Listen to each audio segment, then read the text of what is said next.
Friends, this is a hard video for me to make, but it would be harder for me not to make this video.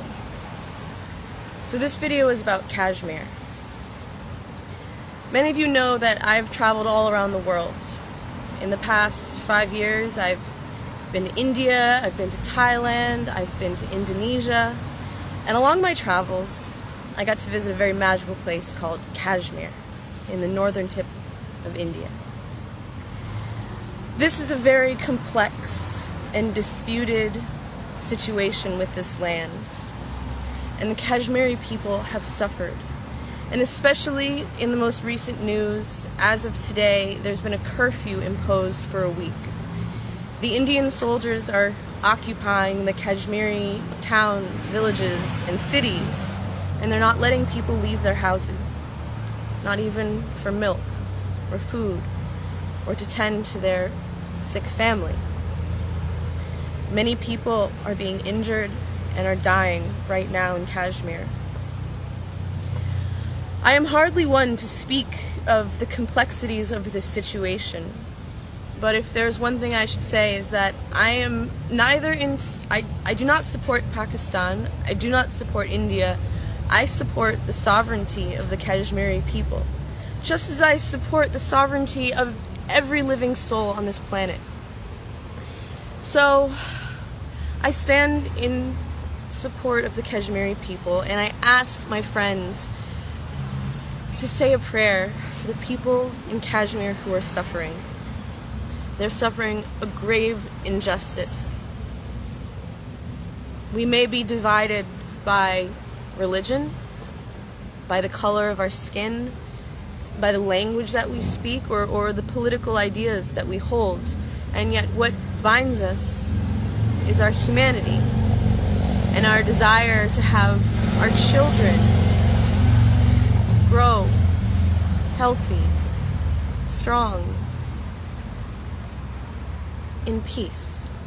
So my request to my viewers, if you've watched this far, thank you so much. I ask that you please just say a prayer for the Kashmiri people. Light a candle and put out a prayer to them that they know peace, that they find serenity, that they find a resolution to this conflict that has plagued them since 1947, when they were promised sovereignty, and that they have been denied since then. So, my love goes out to the Kashmiri people. I support you. I support your struggle. I do not support Pakistan. I do not support India. I support the Kashmiri people in their right to self-determination. And I say this as someone who has been to Kashmir, who has felt the oppression in the streets, who has seen the roads go very much untended, who has seen children not going to school, who has seen and witnessed and experienced the harsh realities of life in Kashmir, and yet I also experienced the kindness and generosity of the Kashmiri people firsthand. I sat with many families from Srinagar to Bemina. I experienced the craftsmanship, the kindness, the strength of the family, and the spirit of the Kashmiri people, and that's what I support. So my prayer for Kashmir is that they find resolution, they find sovereignty, they find peace for themselves, for their children, and for the future of that beautiful land, of which my heart will always be a part. Forgive me if I don't speak up more on this issue. It's difficult because I don't have the whole story. I know that there's a lot that I don't know. I admit that. And it's hard to speak from that place, but what I can speak from is just love. Unconditional love. And that's my hope for my brothers and sisters in Kashmir, is that through this great time of suffering, you find healing. Through this time of darkness, you find the light. And through this time of misery, you do not lose hope.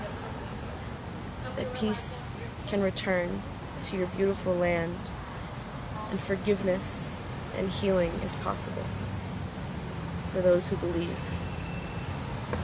My love to you, my friends all around the world, and please pay attention, my friends, to the news of what's happening in Kashmir, and when you read and hear anything, just remember that I asked you to say a prayer for our friends in Kashmir.